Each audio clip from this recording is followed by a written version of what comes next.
Remember Mike? He was a good guy. You could just reach over anytime in your open plan office and say, "Hey, Mike, how's it going on such and such?" And he'd tell you. And likewise, he could do the same with you.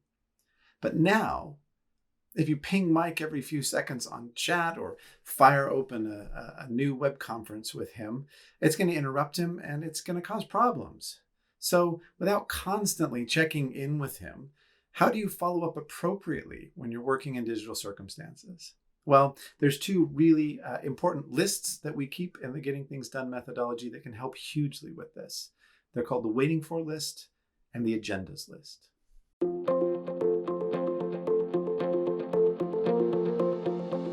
There are two really important types of lists in the Getting Things Done methodology that help you make sure that you are raising new topics and following up on existing topics appropriately throughout your workday.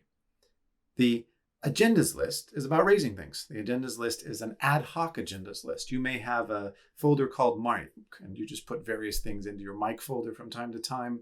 And then when Mike is, around or shows up on chat, you say, "Hey, Mike, do you have 10 minutes? I got 3 things to talk about." You can have a quick meeting there. You can cover a lot of ground. He may compare his list with yours, and you may find the most important and best use of that window of time. It works equally well for standing meetings, any kind of standing meeting or check-in or anything like that. Rather than brainstorming 5 minutes before the meeting what you are trying to remember that you wanted to talk about, just collect it as you go and bring it forward into the weekly meeting. The other type of list that's incredibly useful, and particularly in a virtual or a remote working type of landscape, is the waiting for list. Here, when someone says they have done something, and so again, you wouldn't use the waiting for list for things that they don't know you're waiting about. You would use an agenda to raise that.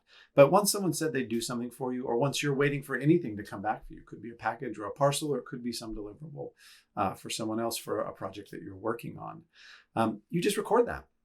You record ideally a 3-part format: who it is, when you began waiting for it, and what it is that's coming back.